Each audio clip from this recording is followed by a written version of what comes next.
jogador a menos no final, conseguiu uma vitória, ótimo, quer dizer, anima, mas é isso, é uma vitória que vem um pouco na sorte, né? Um pouco naquela coisa que é o futebol. O resultado para o jogo seria evidentemente o 0-0 pelo que aconteceu nos 90 minutos, e de bom para mim, de lição para os próximos jogos, apesar de toda a idolatria em relação ao Cássio, um dos caras mais importantes da história do Corinthians, certamente, para mim concorre como o mais importante, né? Talvez não o maior ídolo, mas o mais importante da história do Corinthians no balanço idolatria, longevidade, títulos conquistados, importância nesses títulos. O Cássio talvez seja o maior nesse aspecto, se você fizer um misto de tudo isso, mas acho que assim, pelo que o Cássio vinha jogando e vem jogando, e pelo que o Walter fez, não seria a tal da meritocracia você desfazer a troca com a possibilidade de volta do Cássio, né? Eu acho que você tem que manter o Walter até que eventualmente ele dê sinais de que, beleza, vai voltar com o Cássio. Isso já aconteceu uma vez no Corinthians, não seria a primeira vez, mas acho que pela atuação que o Walter teve hoje e que o Cássio não vinha mostrando, né, atuações desse nível, acho que é o caso de você manter o Walter no gol. Você tocou num ponto importante aqui da nossa pauta, que é essa história do Cássio, né? Eu quero ouvir de todo mundo isso. Vou começar pelo Mauro. E aí, meritocracia, deixa o Walter, até para preservar um pouquinho o Cássio nesse momento, por tudo que aconteceu, pela fase dele que não é boa? Ou ele voltando, ele tem que ser titular, Mauro? Quantos jogos fez o Walter? 1. Volta Cássio. Volta Cássio. E aí, Berner? Para mim tem que ser uma avaliação técnica. O clube está sempre acima do personagem, independentemente do tamanho dele. Então, se o treinador olhar e achar que o Walter está melhor que o Cássio no momento, joga o Walter. Se ele achar que está melhor o Cássio, joga o Cássio. Eu acho que o nome nessa hora só pesaria se a gente tiver uma condição igual, ou quase igual, de disputa técnica, física, mental, essas coisas que são essenciais para o futebol. Então acho que é uma decisão que o técnico tem que tomar baseado naquilo que ele conseguiu observar, e aí ele tem que ouvir o preparador de goleiros do clube, tem que ouvir quem está trabalhando com ambos. Porque, só uma coisa, a questão não Mauro, quantos jogos fez o Walter, é quantos jogos ruins fez o Cássio. Quer dizer, é um cara que está falhando muito, né? E aí mas aí você tem um jogador que entra e faz uma atuação nesse nível, para mim você não tira para pôr de novo o cara que estava mal pra caramba. Eu acho que um jogo é pouco só. Acho que um jogo é pouco, e é um jogador com históricos de lesões muito grandes também, né? Não sei até quanto tempo ele vai ser confiável, né? Mas independentemente disso, eu acho que um jogo é pouco. Eu acho que um jogo é pouco até pelas circunstâncias da partida. Um jogo em que o time é muito atacado, o goleiro tem muitas oportunidades, até em função do que aconteceu. Estamos vendo aí, ó, cartão vermelho. A última vez que o Cássio perdeu a posição para o Walter só voltou a perder a posição para o Cássio por contusão. O Cássio deu sorte nesse sentido. Agora, eu acho que é um momento, porque geralmente esse é um drama pessoal, né? Como é que o Cássio vai encarar, mais ou menos como o caso Gabigol e Pedro, eventualmente, se você tivesse problema. Eu acho que o Cássio há de entender. Ele vai perceber que não é nada pessoal. Além do que, o Walter é um goleiro bastante confiável no histórico dele. Eu concordo com o Mauro na questão das contusões, mas tecnicamente ele é um goleiro tido e havido como um grande desperdício como reserva no Corinthians. Já foi cogitado, inclusive, por rivais que não tinham goleiros. A torcida, em geral, não perde o sono quando sabe que o Walter está jogando. E no frigir dos ovos é aquela coisa assim, o cara entra, joga bem. Como é que você vai falar para ele agora dar a camisa de volta? Eu acho que tem uma questão do mérito do que o Walter apresentou, não só no jogo de hoje, mas nas vezes que ele entra. Ele tem um histórico de entrar muito bem. E mesmo em relação às falhas do Cássio, eu não concordo que seja uma fase absolutamente negativa, porque no mesmo jogo contra o Ceará em que ele falhou, ele fez uma defesa com mão de gato ali, digna dos melhores tempos dele. Então, claro, tudo isso tem que ser avaliado. Mas eu acho que como decisão final, eu manteria o Walter.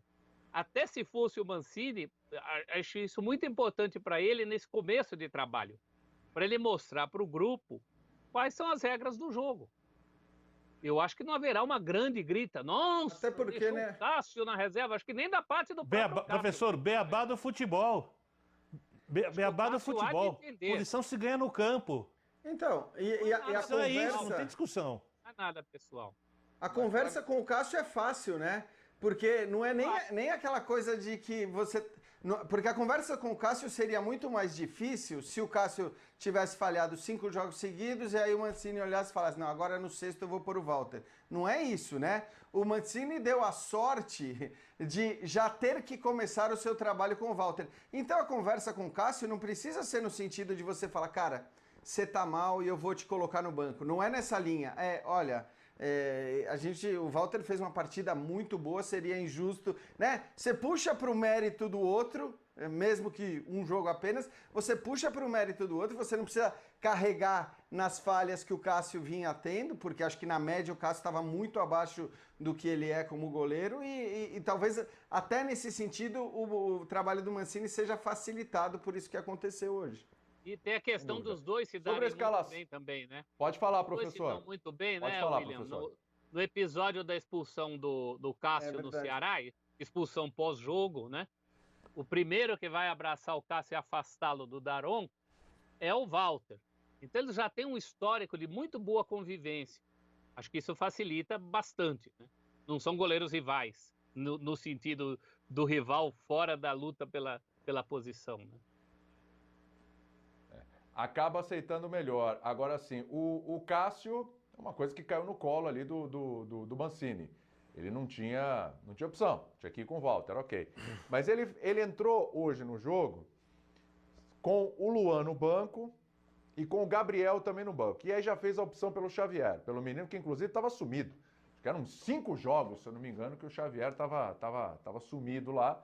O Coelho colocou o Xavier, depois tirou e até na coletiva foi perguntado sobre isso, ficou bravo, né? Não quis responder e tal, etc, né? É um movimento interessante do Mancini, ô Mauro. Claro que, pô, é um jogo, de novo, né? Um jogo, acabou de chegar, não tinha muito o que fazer, mas ele já teve que fazer algumas opções, aí ele teve que fazer escolhas. Esse movimento dele foi interessante, foi positivo para você? William, eu acho que nesse primeiro momento é tudo muito intuitivo. O técnico acabou de chegar, o Celso lembrou, no meio do feriado, mal treinou o time, já viajou para Curitiba, já pegou esse jogo, jogador expulso. O time vence até meio que acidentalmente, né? Um jogo que o Corinthians já estava agarrado ali do 0-0, achando que tá bom. De repente tem a oportunidade, vence o jogo. Acho que não tem um grande trabalho ainda aí. Não tem um remendo, o cara remenda. Ele vai lá e monta o time de uma maneira que ele acha que pode dar certo, e as coisas caminharam bem. Uma grande atuação do goleiro e tudo mais. Acho que com o tempo agora é que ele vai começar a ter algumas ideias. Barrar o Luan é normal, né? Porque, como diria o nosso amigo lá, é normal. Porque o que o Luan faz para justificar? Não é que ele não joga, ele não joga mal, ele não joga. O Luan não justifica a fama que tem, que mantém desde 2018. Né? É uma contratação até difícil de entender até hoje. Porque o Corinthians foi buscá-lo no Grêmio depois de tanto tempo jogando tão pouco em relação ao que já jogou num outro momento da carreira. E eu acho que aí vai muito na intuição, na conversa, o jogador que está bem, quem está bem fisicamente, pensa no adversário e vê o que faz. Porque não teve tempo, mal teve tempo de treinar, de conversar mais com os jogadores, de entender melhor o contexto. Acho que não tem nada muito científico aí não. Daí para frente, sim, ele pode começar a elaborar algo um pouco mais sofisticado, digamos assim, já para domingo. Ele vai voltar de viagem. Tem a quinta, tem a sexta, tem o sábado, tem o jogo no domingo, em casa, com o Flamengo joga amanhã, vai estar mais cansado. Aí ele pode analisar o contexto e tentar montar uma equipe com um pouco mais de tempo. Perfeito. William. Pode falar, Birner. Não, é só porque da ideia de jogo dele hoje, por exemplo, com os 3 volantes, com o Xavier, o Ederson e o Ramiro, e eles fechando pelo meio, assim, numa proteção, a linha de 4 atrás, o Vital de um lado e o Lanatel do outro, e o Jô adiantado, você não existe um lugar para o Jô nessa configuração, porque o Jô não vai, o Luan, não existe lugar para o Luan, desculpe, porque o Luan não vai recuar para fazer o trio de marcação por dentro, e se fizer vai ser mal feito, né? Pelo lado menos ainda, e vamos lembrar que teve um momento que, no começo da temporada, que o Thiago Nunes tentou e não vai conseguir fechar, fazer uma parede na frente do lateral de maneira eficaz, para deixar o sistema de marcação um pouco mais sólido. E vamos lembrar que o Corinthians, como a gente falou hoje, deu espaços com esses 5 jogadores à frente do quarteto. E o Luan, se receber a bola perto do Jô no contra-ataque, também não tem velocidade suficiente para fazer isso hoje em dia, não está mostrando pelo menos. Então, a característica do Luan, ela simplesmente não cabia naquilo que o Mancini planejou hoje. Ele não servia para a ideia de jogo do treinador. Vamos falar do São Paulo agora, gente? Vamos lá? Seguindo, porque tivemos a Copa do Brasil também, o primeiro jogo, né, dessas oitavas de final. Jogo de volta dia 25. E o São Paulo, o Fortaleza empatou com o São Paulo 3-3, né? Mando do Fortaleza.